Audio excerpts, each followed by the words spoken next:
మీ ఇంటాయన వస్తున్నారులే వదినా, నేను మళ్ళీ వస్తాలే. ఏంది మరి ఎవరితో మీటింగ్ పెట్టినావే, ఏంది సంగతి? ఈ నెల డ్వాక్రా డబ్బులు ఇవ్వలేదు కదా, అందుకే వచ్చింది. ఇచ్చాలేమ్మా, ఆడిపోతుంది కానీ. ఏమన్నయ్యా ఇదేనా రావటం? అమ్మా మా అయ్యి ఏం తెచ్చాడో అడిగే. ఉండమ్మా ఉండవే తల్లి, మొన్ననే హెయిర్ ప్లాంటేషన్ చేయించాను, నువ్వు జుట్లు ఆగమాక. ఏంది బావా మగం ఏంది అబక్క పెట్టి కూర్చోండవే, ఏం సంగతి? అడుగునేంది బా అడిగాడు.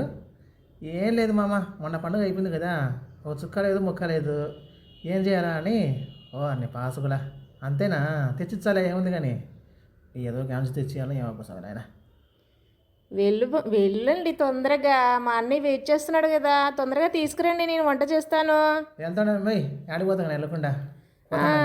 పోయిచ్చా తెచ్చేది లేదు చేసేది లేదులే కానీ ఊరికే పై మాటలు అంతే.